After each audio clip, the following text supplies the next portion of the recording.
ఇదే అసెంబ్లీలో అప్పుడు తెలుగుదేశం పార్టీ శాసనసభ్యుడిగా ఇటువైపు ఉండి ఆనాటి కాంగ్రెస్ ప్రభుత్వం మీద రేవంత్ రెడ్డి గారు అన్న మాటలు ఒక్కసారి నేను గుర్తు చేయదలుచుకున్నా. ఆనాటి కాంగ్రెస్ పాలనలో తన తండ్రి గారు చనిపోతే ఊర్లో దహన సంస్కారాలు చేసిన తర్వాత కరెంటు లేకపోతే గంటల సేపు ఎదురు చూసి కరెంటు లేక నీళ్లు లేక నెత్తి మీద నీళ్లు చల్లుకొని ఇంటికాడికి పోయినా అని రేవంత్ రెడ్డి గారు ఆనాటి కాంగ్రెస్ పాలనలో కరెంటు పరిస్థితి గురించి ఇదే సభలో చెప్పారు. అధ్యక్ష ఇవాళ పరిస్థితి ఏడికి వచ్చిందంటే చివరికి గౌరవ మంత్రులు ముఖ్యమంత్రి గారు ఎక్కడన్నా మీటింగులు పెట్టుకుంటే జనరల్ గా పోలీసు వాళ్ళు భద్రత కోసం వెళ్తారు. అధ్యక్ష మీటింగ్లకు పోలీసు వాళ్ళు పోయి భద్రత కోసం వాళ్ళు నిలబడితే అధ్యక్ష ఈ రోజు కరెంటోళ్ళు పోయి మాత్రం నిలబడుతున్నారు. అధ్యక్ష పోలీసు వాళ్ళతో పాటు ఏడ మంత్రి గారి మీటింగ్ ఉన్నా ముఖ్యమంత్రి గారి మీటింగ్ ఉన్నా కరెంట్ వాళ్ళు జనరేటర్లు పట్టుకొని మాత్రం ఉంటున్నారు. అధ్యక్ష ఆ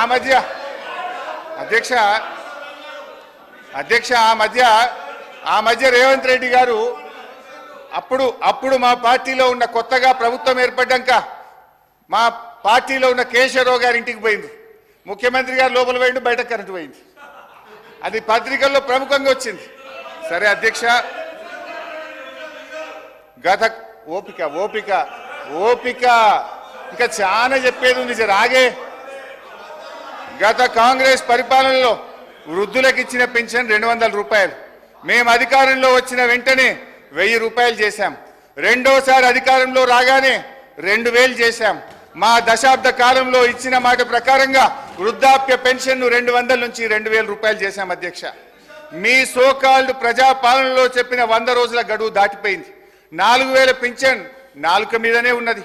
ఉన్న 2000 కూడా చక్కగా రాక అవ్వాదాతల పరిస్థితి అధోగతి అయిపోయింది. అధ్యక్ష 2021లో విడుదలైన నీతి ఆయోగ్ నివేదికలో ఏముంది అధ్యక్ష?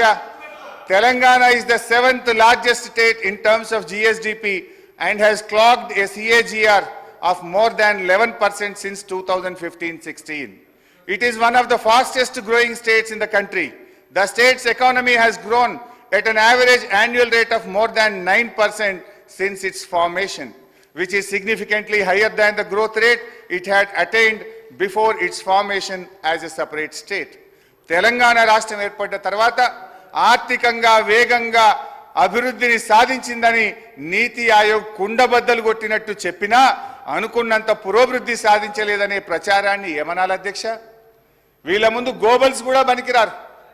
ఇది గోబల్స్ ప్రచారం కాకపోతే ఏంది అధ్యక్ష? ఆర్థిక మంత్రి గారు వాక్కురిచ్చిన పురోగతి లేని దశాబ్ద కాలములో మన కేంద్ర ప్రభుత్వం ఇచ్చిన అవార్డులు తెలంగాణ పల్లెలకు టాప్ 20లో 19 అవార్డులు తెలంగాణ రాష్ట్రానికే వచ్చినాయి. అధ్యక్ష దీన్ని బట్టి తేలేదేమిటంటే ఈ బడ్జెట్లో ఉన్నదంతా వాస్తవాల విస్మరణ, అవాస్తవాల విస్తరణ. ఈ ప్రభుత్వం ఎంత సంకుచిత వైఖరంటే దశాబ్ద కాలంలో మేము సాధించిన అద్భుతమైన ప్రగతికి సంబంధించిన వివరాలు ప్రజలకు అందుబాటులో లేకుండా చేయాలని పబ్లిక్ డొమైన్లో ఉన్న మొత్తం సమాచారాన్ని డిలీట్ చేశారు. అధ్యక్ష government is a continuous process. మా 10 ఏళ్ల పాలనలో ఉన్న మొత్తం సమాచారాన్ని డిలీట్ చేస్తారా అధ్యక్ష? ఇంతకంటే చిల్లర వ్యవహారం ఇంకోటి ఉంటుందా అధ్యక్ష? ముఖ్యమంత్రి గారు మీరు కంప్యూటర్ మెమొరీ నుంచి డిలీట్ చేయగలుగుతారేమో కానీ ప్రజల మెమొరీలో నుంచి డిలీట్ చేయలేరనే విషయాన్ని గుర్తుంచుకోవాలి. అధ్యక్ష అక్షరాలను మలిపేస్తారేమో కానీ అనుభవాలను మలిపేయలేరు. అధ్యక్ష ఈ బడ్జెట్ గురించి చెప్పాల్సినటువంటి అవసరం ఉంది అధ్యక్ష.